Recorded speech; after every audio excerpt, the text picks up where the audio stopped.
Samuel Shropshire. I'm an American citizen living in Saudi Arabia. I came here in November 2011, not knowing anything about Islam or the Prophet Muhammad, peace be upon him. Most of what I had heard was extremely negative.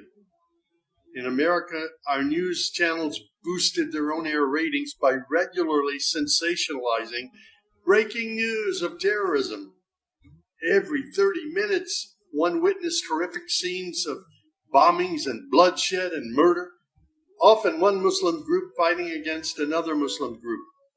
As killings and beheadings took place, there were always the shouts of Allahu Akbar, Allahu Akbar, God is great. I was invited here to Saudi Arabia by Safi Kaskas to work on what was known as the Q Project. Dr. Kaskas wanted to produce a new, easy-to-read American translation for the next generation of young Americans.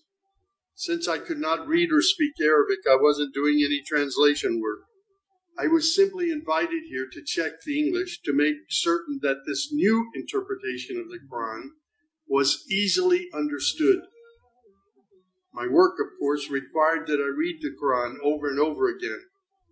Well, as you can imagine, having no knowledge of Islam, I had hundreds and hundreds of questions. I was shocked as I read to find that Jesus, peace be upon him, was often mentioned in the Quran.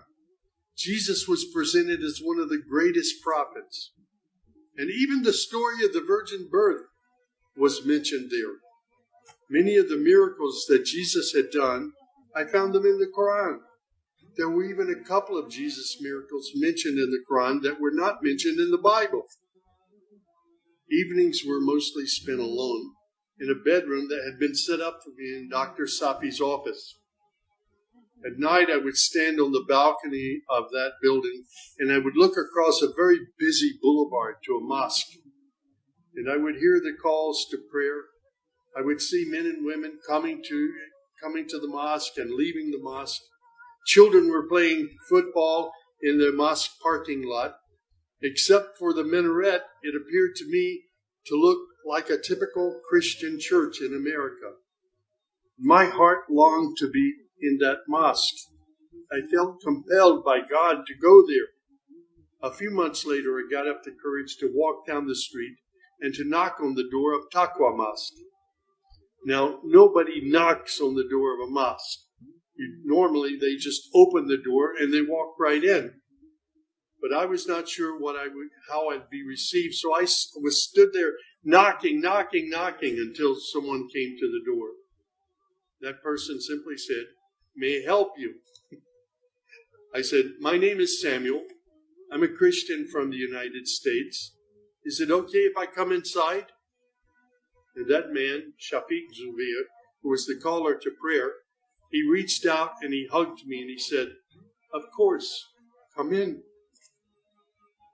I sat in the back of the mosque during prayer times for 3 days. I didn't understand what was going on. I saw men standing, bowing, putting their heads to the floor as the imam led them in prayer. I had little knowledge about what was happening, but I felt God's presence in that mosque. And the men of Taqwa Mosque were so friendly to me. After 3 days, I asked Shafiq if he could teach me the first surah of the Quran, Al-Fatiha. This was a necessary element in praying the 5 daily prayers. I was memorizing sounds, but I didn't know what the sounds meant. So I started comparing them with an English translation I had, and I realized that there was nothing in Al-Fatiha that was inconsistent with Christian teaching. There I read the encouraging words that God was the most merciful, the distributor of mercy and forgiveness. My heart was being strangely touched by the words of the Quran and the love displayed by the men of Taqwa Mosque. Dr. Sadiq Malki would later drive me to the Islamic Education Foundation in Al-Hamra, neighborhood of Jeddah, where I said Al-Shahada. According to Islam, we're all equal. There's none above another. There are scholars, but their role is educational. As for the relationship with God, it's personal, it's direct. The faith itself is simple and clear. People often ask me, Sam, how did you become a Muslim? In the church was a library, and in that library were children's books. One of the books my mother got over and over again was called The God of Abraham.